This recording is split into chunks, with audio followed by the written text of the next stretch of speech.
Shalom Bapak Ibu sekalian. Terpuji Tuhan, kita bersyukur kepada Tuhan.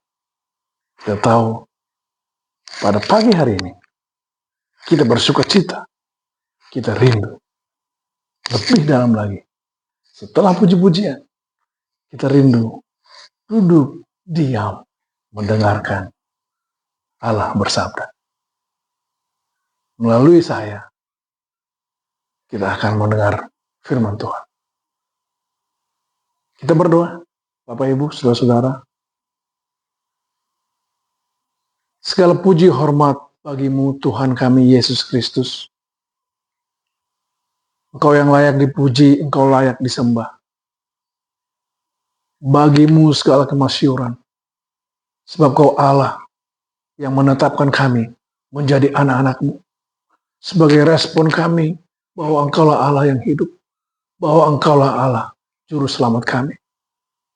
Dengan mengambil suatu keputusan. Menjalani kehidupan kami. Hari-hari kami. Segala eksistensi kami.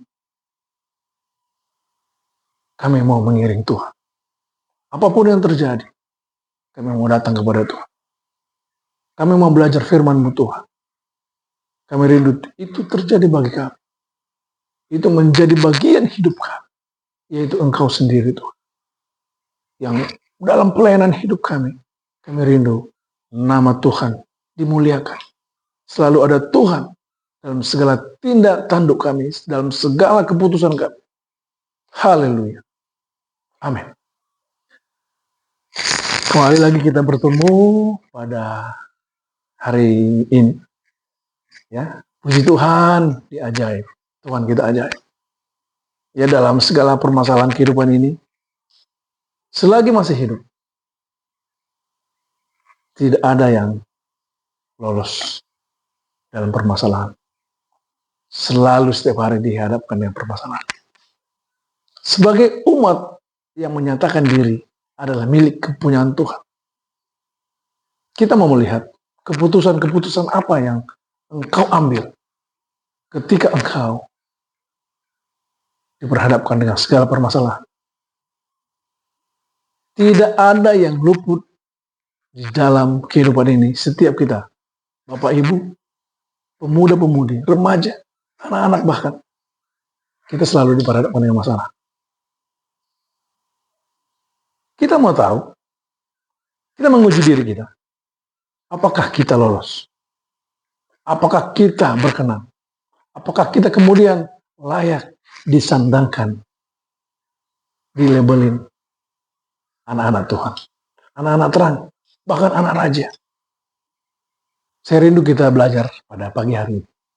Saya rindu kita mengambil keputusan setelah kita belajar pada pagi hari ini.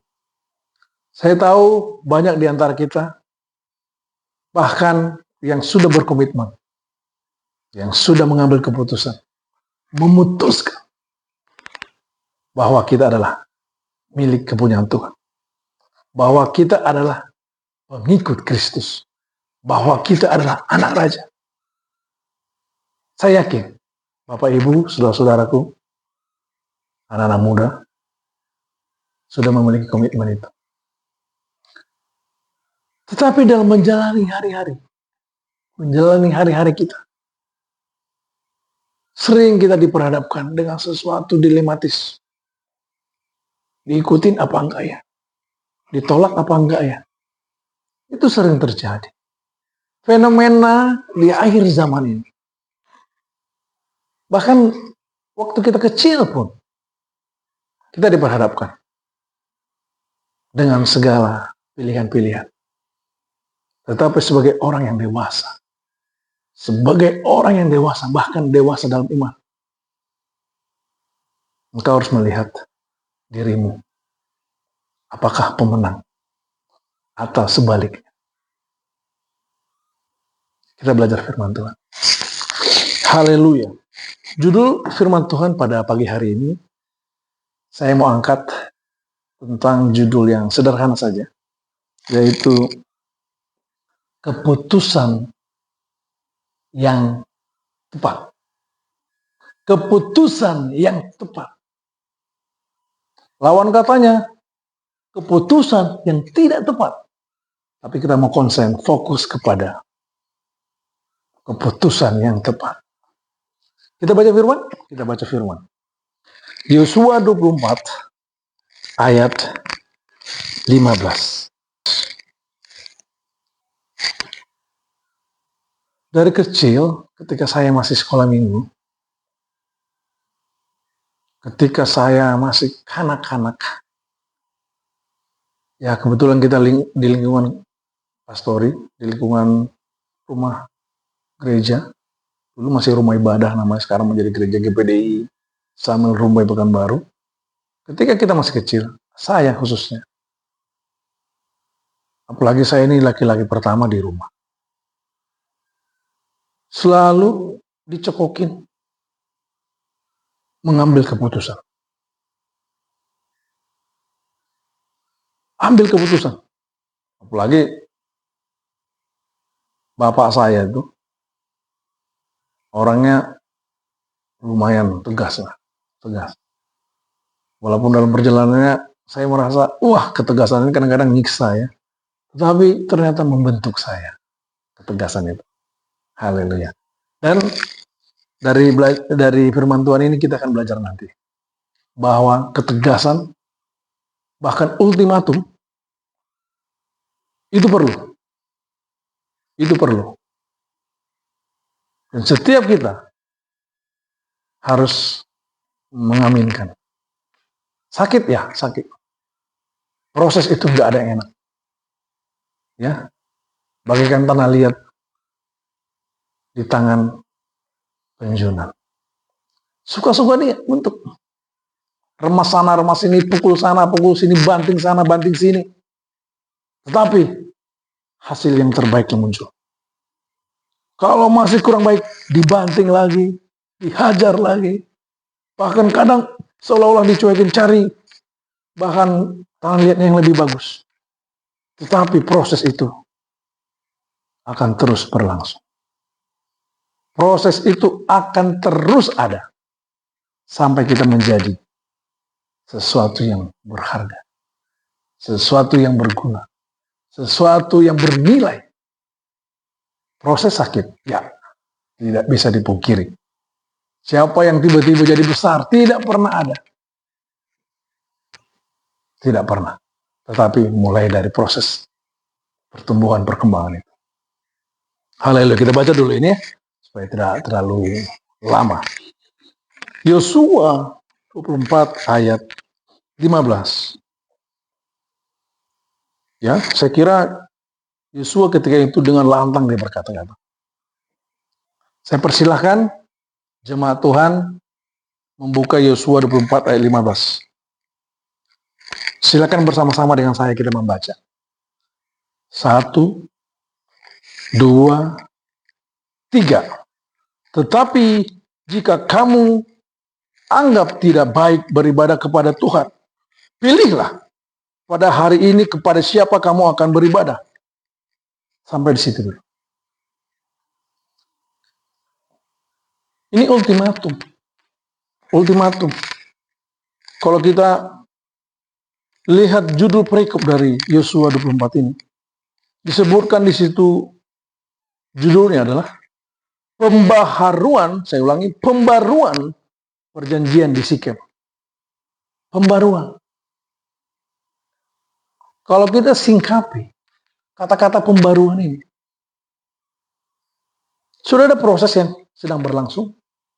Sudah ada proses itu sedang berlangsung. Bahkan terus berlanjut. Tetapi ketika diadakan evaluasi, ya, saya di kantor sering melakukan evaluasi.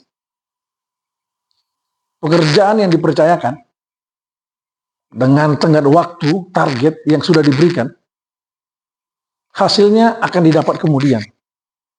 Sebelum menjadi hasil yang final, kita lakukan evaluasi. Kita lakukan koreksi-koreksi. Di sini Yosua dalam perjalanannya, ya, dia termasuk satu orang dari 12 pengintai. Itu Yosua. Ya nanti saya akan bahas, Yosua ini kemudian dalam bahasa Ibrani disebut apa? Yesua. Yesua. Yesua. Ya. Kenapa disebut pembaruan perjanjian di Sikem? Tempat ini menjadi koreksi, evaluasi kepada umat Israel. Dievaluasi, dikoreksi. Sampai dikatakan begini, ya, ayat berikutnya. Tadi dikatakan ya, tetapi jika kamu anggap tidak baik untuk beribadah kepada Tuhan, pilihlah pada hari ini kepada siapa kamu beribadah. Allah yang kepadanya nenek moyangmu beribadah di seberang sungai Efrat, atau Allah orang Amori yang negerinya kamu diami. Dalam perjalanannya, Tuhan sudah selalu menolong bangsa Israel, umat Israel, umat pilihan itu.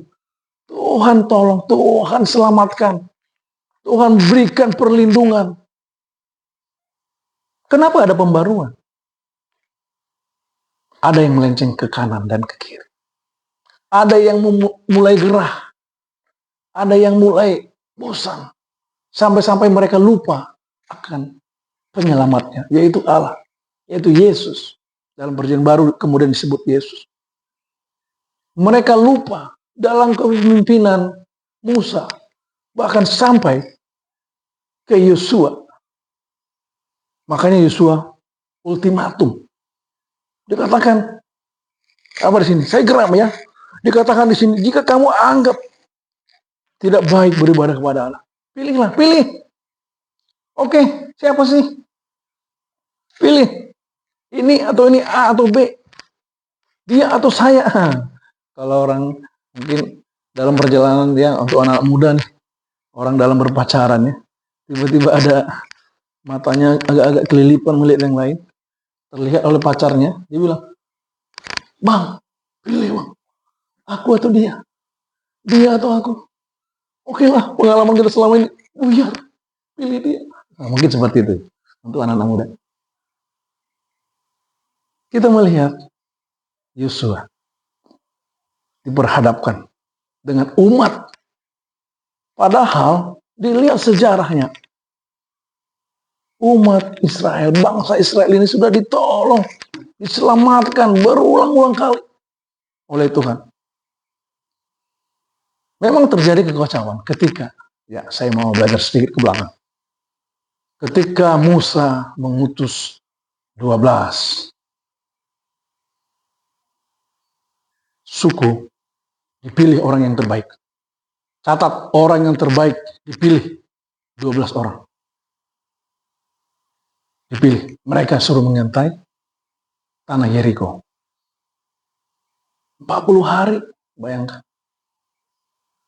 Mengintai, melihat, mempelajari perilaku orang-orang yang akan mereka intai. Yeriko. Mereka intai. Yang 12 ini berjalan dengan semangat karena mereka adalah orang yang dipilih. Artinya orang-orang hebat. Dipilih dari suku-suku itu. Dipilih. Mereka berangkat. Mereka semangat, berangkat. Setelah mereka mengamati, meneliti, mempelajari, mengambil kesimpulan. Ada kesimpulan. Ternyata ada 2 kesimpulan. Padahal mereka memandang objek yang sama. 2 kesimpulan. 10 orang, ya kita sudah belajar. Saya ini kan alumni sekolah minggu ya. Ini memang ditekankan. Ada 10 orang yang lebih cenderung berpikiran negatif. Wah, mereka besar-besar, raksasa. Mereka, kalau kita ini tinggal injak aja, mati. Tetapi yang 2 orang, Yosua dan Kaleb, berpandangan sama, mereka besar-besar. Kita diinjak bisa KO. Kita bisa KO. Musnah, hilang kita. Mungkin tidak kembali kepada pengutus kita Musa. Tetapi mereka berpikiran positif. Allah kita lebih besar, Allah kita lebih dahsyat, Allah kita lebih berkuasa. Lebih ajaib. berkuasa. Dialah penyelamat kita. Dialah penolong kita. Itu yang dua. Konsen kepada nama Yosua yang kemudian dalam bahasa Ibrani disebut Yesua. Saya ada ilustrasi, cerita. Ini cerita nyata. Cerita nyata. Saya belajar dalam orang-orang yang kemudian mengambil keputusan. Saya pilih tokoh yang sudah tidak ada dan tokoh yang masih ada saat ini. Pertama itu adalah John Newton. John Newton, saya ulangi. Ya, dia hidup itu di antara tahun 1725. Jadi lama sekali, tahun 1725. Ya. Dia adalah anak seorang pelaut. Umur 11 tahun sudah ikut papanya atau orang lain untuk menjadi pelaut. Dia ikut segala proses yang dia alami ada di kapal laut. Perjalanannya lumayan jauh. Dia orang Inggris, orang London, dia lahir di London, di Inggris. Perjalanannya Inggris ke Afrika, melewati Samudra Atlantik. Ketika itu, sarana ya laut. Menjadi sarana transportasinya adalah kapal. John Newton muda, dia mengikuti semua aturan main di dalam kapal itu. Dan itu menjadi biasa bagi dia. Biasa. Apa yang dia lakukan? Sehingga kemudian dia setelah 11 tahun menjadi sekitar umur 20-an. Akhirnya dia menjadi nahkoda. Menjadi pilotnya kapal itu. Apa yang mereka lakukan? John Newton memiliki bisnis. Bisnis yang ketika itu biasa saja. Karena banyak orang memandang orang lain rendah, terjadilah jual beli manusia. Perbudakan. Mereka ambil manusia-manusia Afrika, dibawa ke Inggris.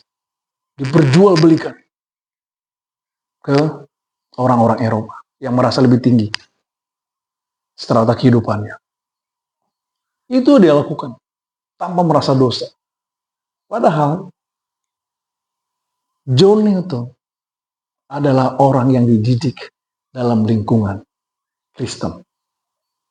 Ibunya adalah seorang yang rohani. Ibunya sering berdoa. Mungkin ya kalau ada sekolah minggu ketika itu dia bawa sekolah minggu. Sehingga John Newton sebenarnya dibentuk dalam dunia kekristenan. Tetapi kehidupannya berjalan, berproses.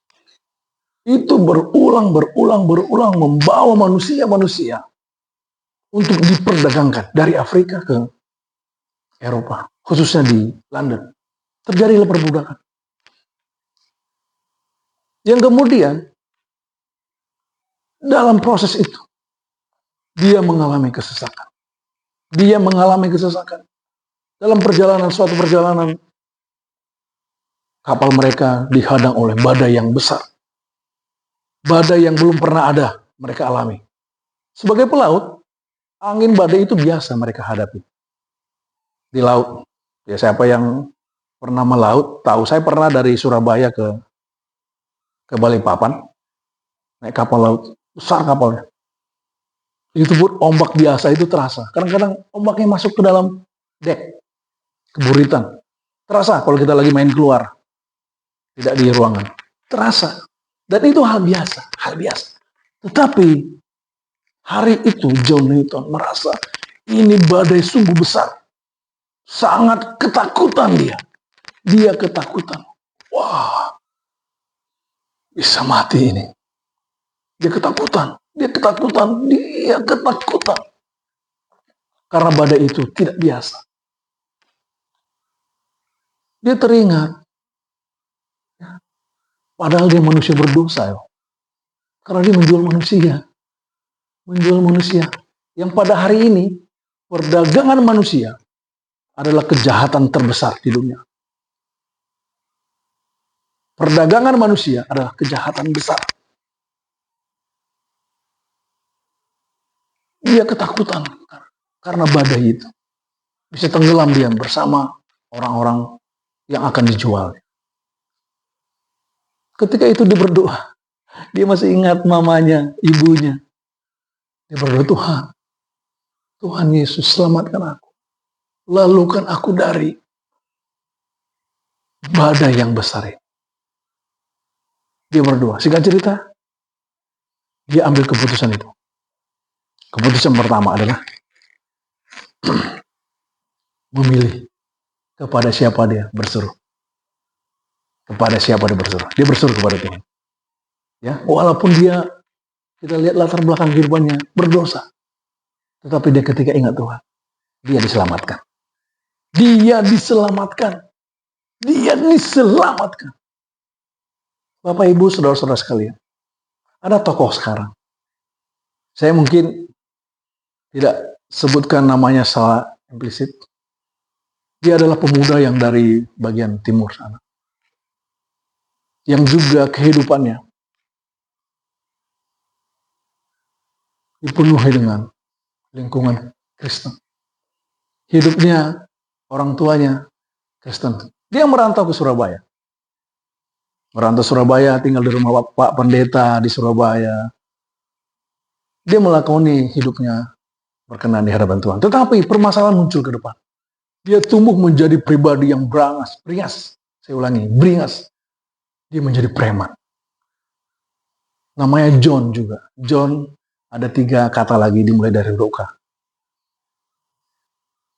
Mungkin di antara kita ada yang tahu. Dengan kejahatan yang dia lakukan. Dengan kejahatan yang dia lakukan. Membunuh orang.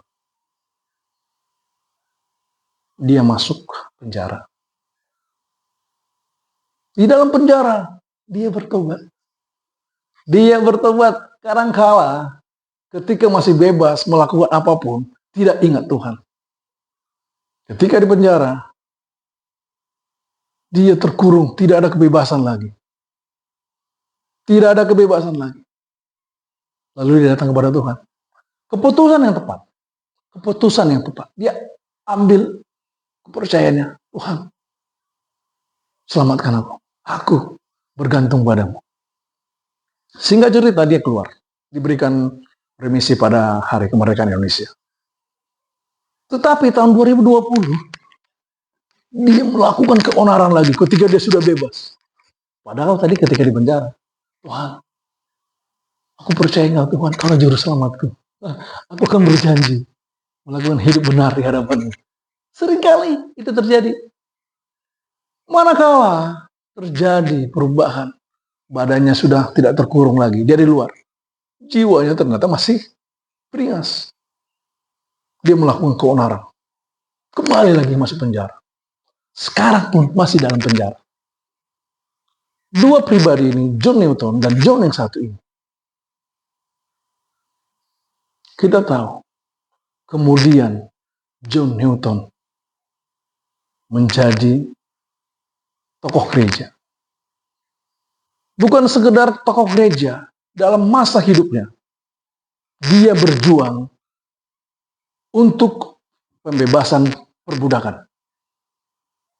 Ya, anggota DPR-nya di Inggris ketika itu, dia menjadi penasehat ketika itu supaya ada yang memperjuangkan di DPR, anggota Senat ya, supaya tidak ada lagi perbudakan.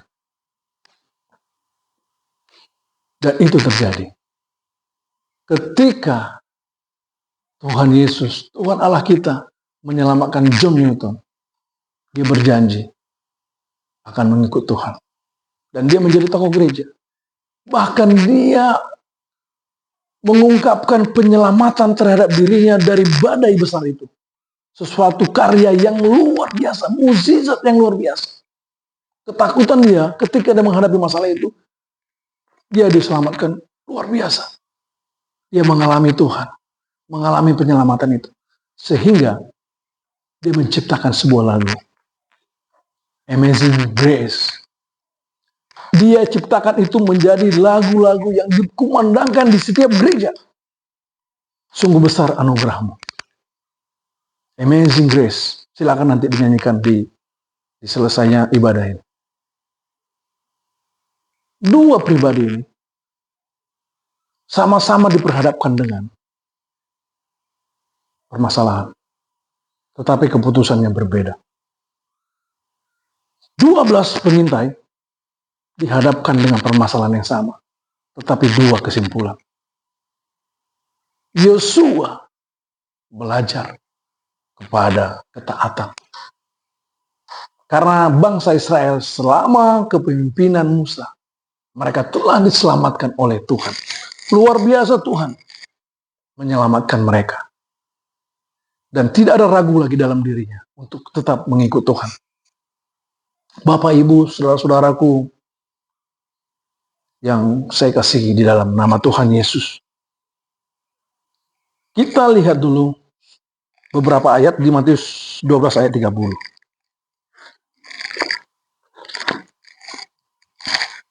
Ya.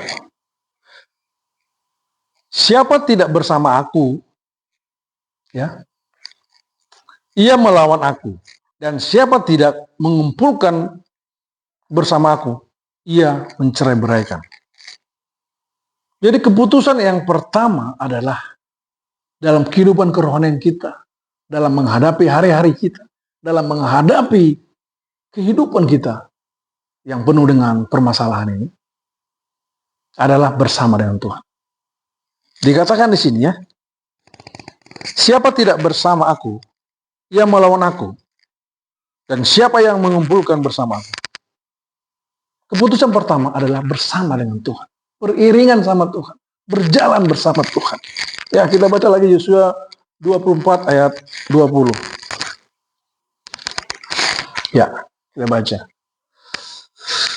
Apabila kamu meninggalkan Tuhan dan beribadah kepada Allah asing, maka ia akan berbalik daripadamu dan melakukan yang tidak baik kepada kamu, serta membinasakan kamu setelah ia melakukan yang baik kepada kamu dahulu. Bangsa Israel dalam perjalanan waktunya begitu besar, begitu banyak pertolongan Tuhan. Makanya tadi saya katakan di awal, Yosua sedang ultimatum. Ya, mungkin keras, sakit, tetapi ultimatum. Dikatakan di sini, ya, apabila kamu meninggalkan Tuhan dan beribadah kepada Allah asing, maka ia akan berbalik daripadamu dan melakukan yang tidak baik kepada kamu, serta membinasakan kamu setelah ia melakukan yang baik kepada kamu dahulu. Dalam perjalanannya, Tuhan tengah menolong. Tetapi keputusan saya ceritakan tentang mengenai John Newton. Bahkan Yosua, kita baca tadi di Yosua 24 ayat 15 itu. Dia bersama keluarganya, ya, mengambil keputusan untuk mengikut Tuhan. Ini ayat sudah sering kita dengar. Ini firman sudah sering kita dengar. Tapi adakah kita melakukannya? Adakah kita mewujudkannya dalam kehidupan keluarga kita? Kadang-kadang kita dikalahkan oleh permasalahan itu. Pengalaman saya dalam hidup saya, banyak kali Bapak Ibu juga tentu mengalami hal demikian. Sebagai orang yang dewasa, yang lama sudah bergaul sama Tuhan, kita diberikan hikmat. Kita diberikan hikmat untuk memilah, kemudian mengevaluasi dan mengambil kesimpulan. Keputusannya apa? Itu harus cepat. Ya. Harus cepat berpikir. Tidak ragu. Makanya Yesus katakan pada hari ini, pilih. Pilih kepada siapa kamu beribadah. Ini bukan soal beribadah secara rutin dalam kegiatan aktivitas gereja. Khotbah yang terdahulu saya katakan, kerinduan kita bersekutu secara pribadi. Secara pribadi. Kita datang kepada Tuhan secara pribadi bahwa kita adalah umat yang benar-benar bergantung kepada Tuhan. Yosua ultimatum itu ya, di pembaruan disebutkan di situ. Pembaruan perjanjian di Sikem. 10 orang yang pengintai tadi, yang berpikiran negatif bahwa mereka terlalu besar, kita pasti kalah, kita bisa musnah, Kita punah bahkan berpikiran. Itu membuat kekacauan di umat Israel. Di bangsa Israel. Terjadi kekacauan. Karena pemikiran yang demikian. Tetapi Yosua dan Kaleb berpikiran positif. Permasalahan bisa sama. Cara kamu, anak-anak muda, ingat, cara kamu, anak-anak muda, mengambil keputusan. Bagaimana? Bapak Ibu bisa menjadi pembimbing kepada anak-anak muda. Para orang tua bisa menjadi mengultimatum anak-anak muda. Ya. Dalam keluarga, mari.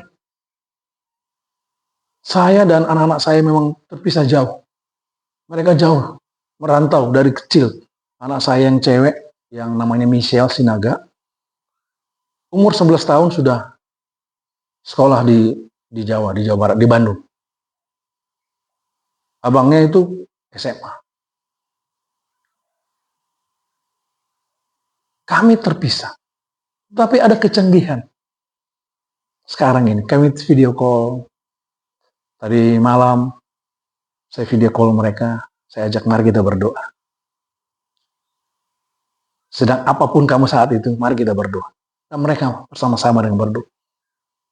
Mengambil keputusan untuk melakukan hal itu. Bapak, Ibu, para orang tua, ingatkan anak-anakmu. Supaya generasi berikutnya adalah generasi yang berkenan di hadapan Tuhan. Dengan tidak salah mengambil keputusan. Judul firman Tuhan tadi, saya katakan, dalam perikop pelajaran kita, renungan kita akan firman Tuhan pada pagi hari ini adalah keputusan yang tepat. 10 orang itu kemudian, padahal mereka itu adalah orang-orang terpilih. Mereka dimusnahkan oleh Tuhan kemudian. Tidak sampai kepada tanah perjanjian. Tidak sampai. Tapi Yosua dan Kaleb, dia sampai kepada tanah perjanjian. Karena ada optimisme. Ada harapan ketika kita mengambil keputusan yang benar. Saya singgung sedikit mengenai Yosua. Ada di perjanjian baru dalam bahasa Ibrani-nya, bahasa Aram, di bahasa sehari-hari. Di perjanjian lama, Yosua itu disebut Yesua.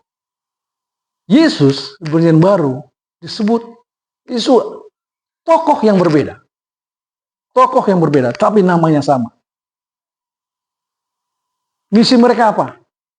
Kalau Yosua yang disebut Yesua, misinya adalah penyelamatan secara fisik. Membawa bangsa Israel kepada tanah perjanjian. Yesus yang kemudian disebut Yesua dalam bahasa Ibrani, bahasa Aram, bahasa sederhananya, bahasa sehari-hari. Misinya adalah penyelamatan secara jiwa. Hari ini, taruhlah kepercayaanmu kepada Yesus. Mungkin kau sedang ragu, para anak-anak muda. Dilematis, mungkin bergaul salah. Orang tua harus lihat ini. Fenomena ini. Harus melihat ini. Mari, katakan kepada anak-anak kita. Katakan kepada remaja-remaja, pemuda-pemuda untuk mengambil keputusan yang tepat. Yosua dan keluarganya mengambil keputusan yang tepat. Dia katakan kepada anak-anaknya, bahkan kepada umat atau bangsa Israel, supaya beribadah kepada Tuhan yang benar, kepada Allah yang benar, kepada Yesus Kristus. Ya, keputusan ini terkesan mendesak. Tidak bisa pikir-pikir panjang. Harus segera. Kita baca ayat terakhir. 2 Korintus 6 ayat 2. Korintus 6 ayat 2. Saya bacakan buat Bapak Ibu yang saya kasih dalam nama Tuhan Yesus, serta anak-anak muda, remaja, bahkan anak-anak sekolah minggu. 2 Korintus 6 ayat 2. Sebab Allah berfirman, pada waktu aku berkenan, aku akan mendengarkan engkau, dan pada hari aku menyelamatkan, aku akan menolong engkau. Sesungguhnya waktu ini adalah waktu perkenanan itu. Sesungguhnya hari ini adalah hari penyelamatan itu. Jadi dia berbicara waktu. Berbicara waktu saat itu. Kata Tuhan, ketika aku berkenan, ditemui. Ketika aku berkenan. Dan Tuhan katakan, sekaranglah, hari inilah keselamatan itu. Saya katakan, untuk mengambil keputusan itu, tidak pikir panjang. Dengan segala pengalaman hidup kita, berkat Tuhan yang kita alami, pertolongan Tuhan yang sudah kita alami. Ketika kita mulai goyang, ingat satu keputusan. Datang kepada Tuhan. Datang kepadanya. Minta Tuhan selamatkan kita. Puji nama Tuhan. Yang John Newton tadi mengambil keputusan. Yosua mengambil keputusan. John yang satunya juga mengambil keputusan. Tetapi keputusannya apakah tepat? Keputusannya apakah tepat? Mari kita berkaca dengan pengalaman kita. Apakah keputusan-keputusan yang selama ini kita ambil sudah tepat? Mari undang Tuhan dalam hidup kita. Tuhan, ajari aku supaya aku bisa mengambil keputusan dengan tepat. Permasalahan hidup ini selalu ada. Tetapi Tuhan kita lebih besar dari segala permasalahan kita. Ambil keputusan yang tepat. Tuhan akan menolong kita. Tuhan akan memberkati kita. Engkau akan diberkati, anak-anak muda, ketika engkau mengandalkan Tuhan, mengambil keputusan bahwa Tuhanlah penyelamat. Hanya Tuhan sajalah di dalam nama Tuhan Yesus Kristus. Itulah keselamatan. Mari para orang tua bimbing anak-anak kita untuk ke jalan yang benar. Haleluya, haleluya. Mari kita berdoa. Bapa di surga, aku sungguh bersyukur kepadamu Tuhan. Terima kasih Bapa. Kau Allah yang dahulu dalam perjalanan umat Israel, Engkau selalu menolong. Engkau selalu menyelamatkan. Kau berikan tiang api pada malam hari. Mereka sehingga tidak berjalan dalam kegelapan. Engkau memberikan kemudahan buat mereka karena Tuhan, Kau Allah yang hidup. Saat ini Tuhan, kami, umat-Mu GPDI Samuel Rumbai Pekanbaru, para orang tua, anak-anak, pemuda-pemudi, remaja, kami berseru kepada Tuhan, kami mau nyatakan keputusan bahwa kami, bahwa saya, bahwa keluargaku akan mengikut Tuhan. Dalam segala permasalahannya, kami tetap mengiring Tuhan. Beri kemampuan, beri kekuatan, karena pengalaman yang kami alami selama ini, Tuhan sudah menolong kami. Jauhkan keraguan dari diri kami. Kami mau berpegang teguh bahwa keputusan kami tepat, yaitu mengiringi Tuhan. Terpuji Engkau Tuhan, haleluya, haleluya, haleluya. Yesus ajaib Engkau, Engkaulah juru selamat kami. Amin, amin. Terima kasih Bapak Ibu, Tuhan Yesus memberkati.